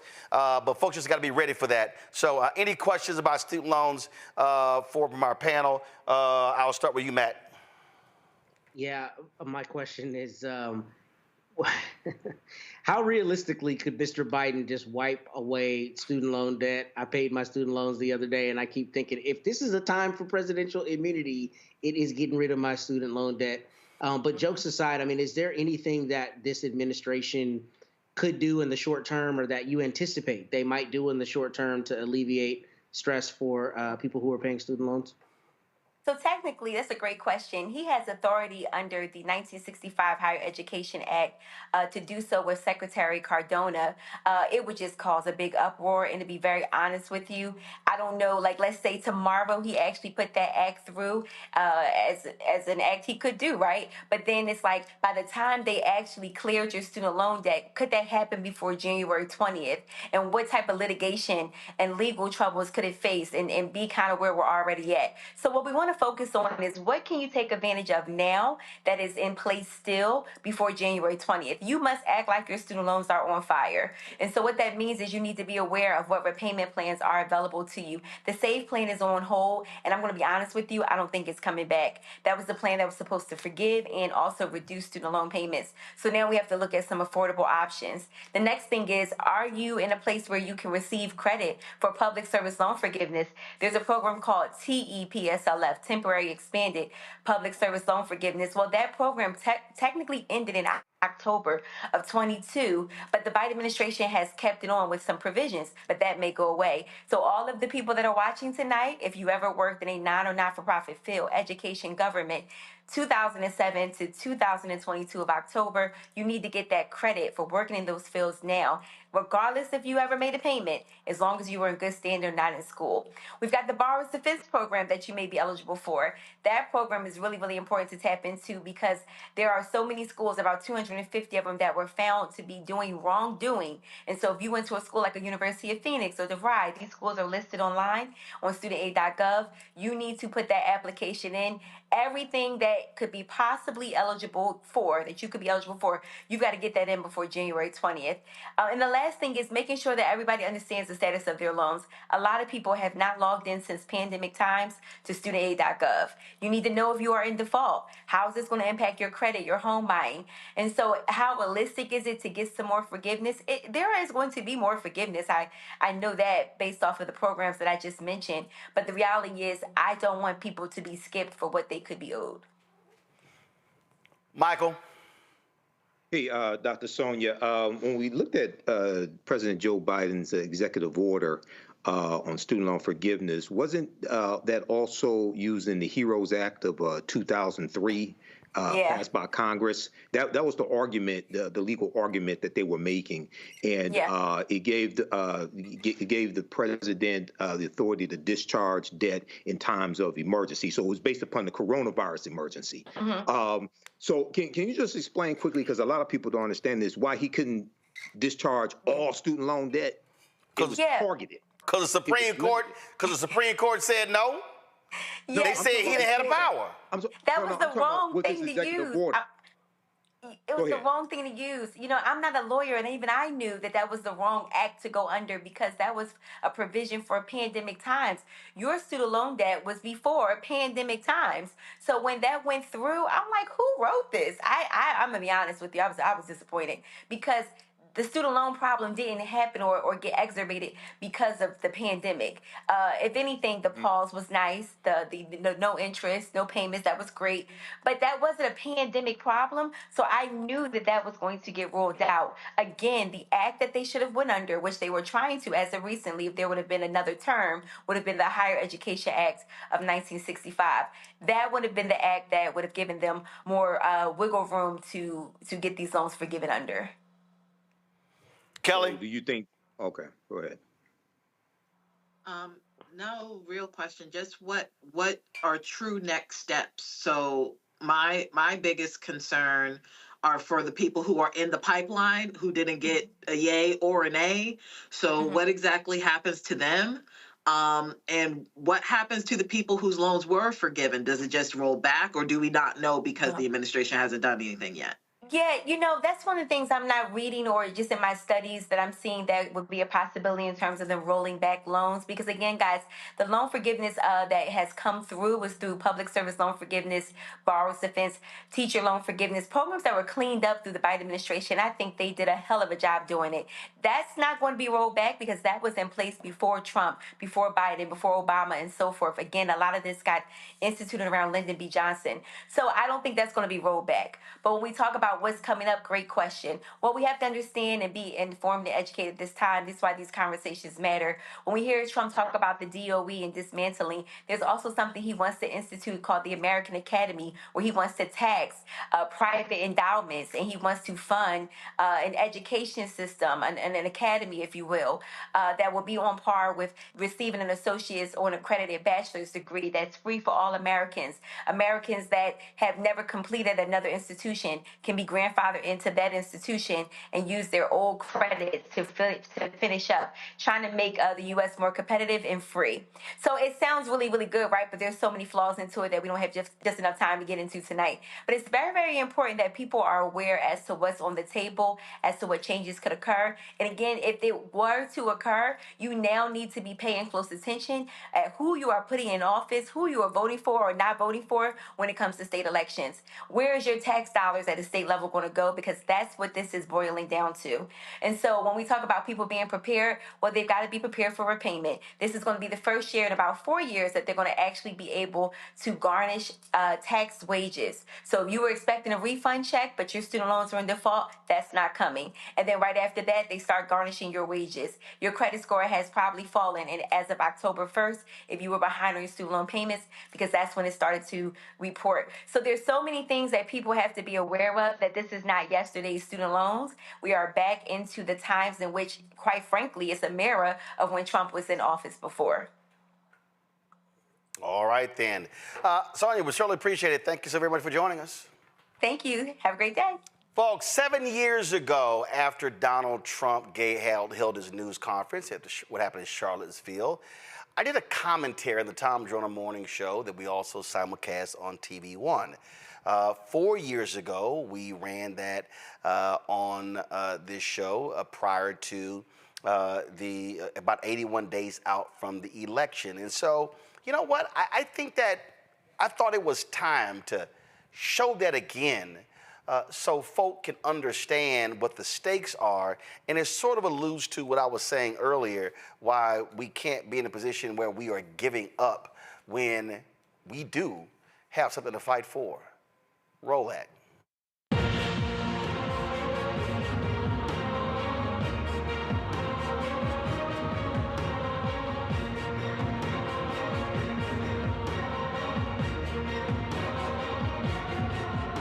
Let's get right to the issue at hand. Y'all have already been talking about it. We've been discussing it right here on TV One. After yesterday's despicable news conference by President Donald Trump, I was in my car trying to decide what is it that I wanted to listen to put into proper context my feelings about what we heard. And I thought back to the first black woman elected from the South since Reconstruction, Congresswoman Barbara Jordan of Houston. Here's what she had to say in 1973 at the Watergate hearings. Earlier today, we heard the beginning of the preamble to the Constitution of the United States. We the people. It's a very eloquent beginning. But when that document was completed on the 17th of September in 1787, I was not included in that we the people. I felt somehow for many years that George Washington and Alexander Hamilton just left me out by mistake. But through the process of amendment, interpretation, and court decision, I have finally been included in we the people.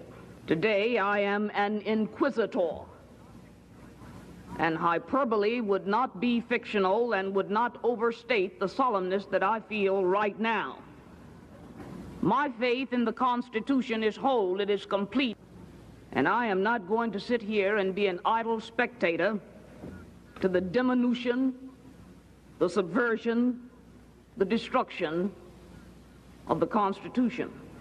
Sybil, just like Congresswoman Barbara Jordan, I will not be an idle spectator to avoid white supremacists sitting in the White House. I will not be an idle spectator to see Donald Trump walk in the footsteps of Republican Herbert Hoover, who led the Lily White movement when he was president from 1929 to 1933. I will not sit idly by to see Donald Trump act like Democrat Woodrow Wilson, one of the most violent racists we've ever had served in the office of the president. The fact of the matter is, yesterday's news conference was shameful. It was despicable. It was him giving the middle finger to black people, to Jews, to Hispanics, to Asians, to women, to white people of conscience. This is a president who has no shame. He is an immoral leader. Now, I know some people out there will say, well, he was elected. But yes, but guess what? Wilson was elected. So was Hoover was elected, and other racists who have served in that particular White House. What this man has done by aligning himself with neo-Nazis and with white supremacists is shameful and should not go unchecked. But it's not just a question of going unchecked.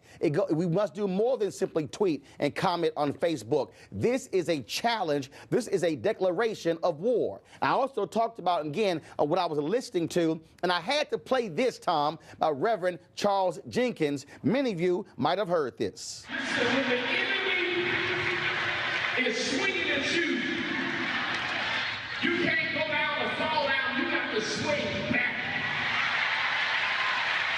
When the enemy's attacking you, you can't give up.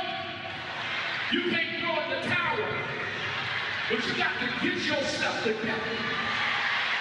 And you got to come hard. Am I talking to any real people in the building?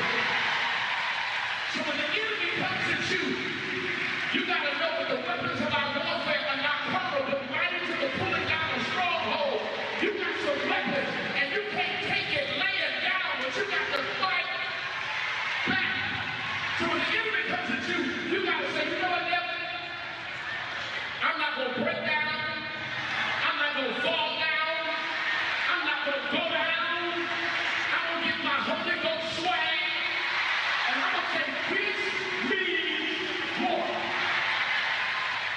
Tom, for 398 years, black folks have been fighting this country to ensure that it lives up to its ideals. For 398 years, we've made it perfectly clear we're not going to sit idly by and allow ourselves to be embarrassed and run over in shame by white supremacists. This is the 190th anniversary of the first black newspaper, Freedom's Journal, which was founded in March 1827. In their lead editorial, they wrote, "We wish to plead our own cause. Too long have others spoken for us." This is a moment where we don't need anybody else to speak for us. We can speak with clarity and with precision as to exactly what is required of us. And what this requires, it requires alphas and kappas and omegas and sigmas, iotas, AKAs, deltas, zetas, sigma gamma rho, the links. It requires the Prince Hall Masons. It requires me, phi, me. It requires people of conscience to stand up, whether you are bougie, whether you are grassroots, whether you are, no matter where you are, it requires black people and other people of conscience to say we are going to oppose any effort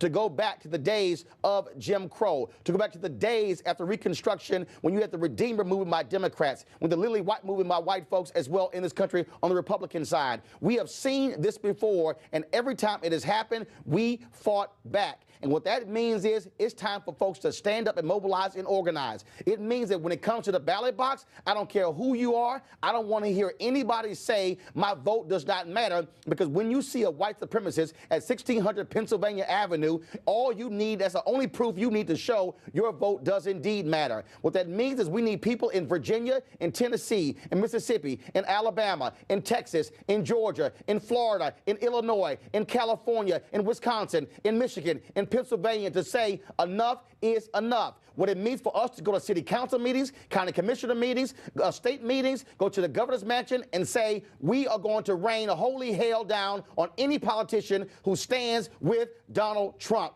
If you think we are playing, you are wrong. The previous generation, the baby boomers, they stood up. Our grandmothers and grandfathers stood up. Our mothers and fathers stood up. It is time for Gen X and Gen Y and millennial generation to stand up and say we are going to take this fight on and go after anybody who stands in our path.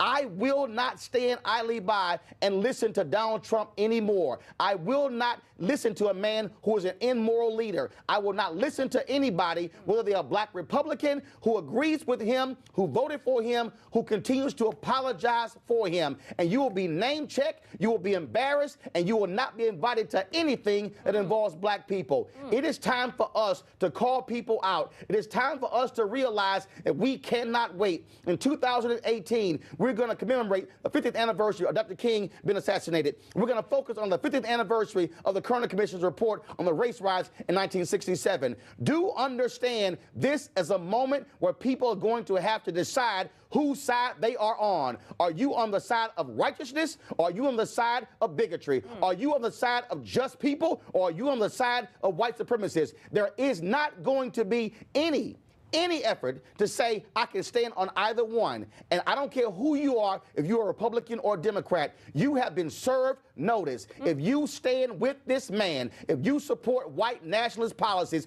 we are going to take you out at the ballot box and put people of conscience in. Heather Heyer is going to be buried today. She is a 21st century version of Viola Liuzzo, a white woman from Michigan who died trying to help black folks to vote. This is not a black thing or Hispanic thing or Asian thing. It's a conscious thing. This is a battle for the soul of America. And like the Tuskegee Airmen said, we will fight to the last hour, to the last minute, to the last second. We will fight, fight, fight. Number 45, game on. And that's for the folks who think I've changed over the last 7 years. Michael, Matt, Kelly, appreciate y'all being on today's show. Thank you so very much. Folk, we head to the weekend. certainly get your rest, take your time, do whatever you need to do. Do what do they say? What folks say, self-preservation, self-care, or whatever that is. Do all of that. But trust me, as long as there's breath in our bodies, we better be fighting for what's right. Folks, don't forget, support the work that we do. Join the Bring the Funk fan club. Your dollars are critically important, especially at this time. Your dollars absolutely matter. Because again, we don't have billionaires and millionaires cutting us checks. The right wing, man, they got all kind of support. And so your support is critically important. Send your check and money order, P.O. Box 57196, Washington, D.C. 20037-0196. Cash App, we told y'all they've been tripping. So they shut down a lot of business accounts. And so the way to support us is paypal.me/R Martin Unfiltered. It'll say New Vision Media in case you're concerned. Venmo is RM Unfiltered. Zelle, Roland at RolandSMartin.com, Roland at RolandMartinUnfiltered.com. And of course, you can also download the Black Stunt Network app, Apple phone, Android phone, Apple TV, Android TV, Roku, Amazon Fire TV, Xbox One, Samsung Smart TV, and be sure to get a copy of my book, White Fear, How the Browning of America is Making White Folks Lose Their Minds. Available bookstores nationwide. Folks, we always end the show on Friday showing you all of the names of the people who have donated to our show. It exceeds now 31,000. Keenan, let me know what the new number is. And we thank everybody who has given to this show in the 6 years since we launched September 4th, 2018. And trust me, we're going to keep fighting a good fight.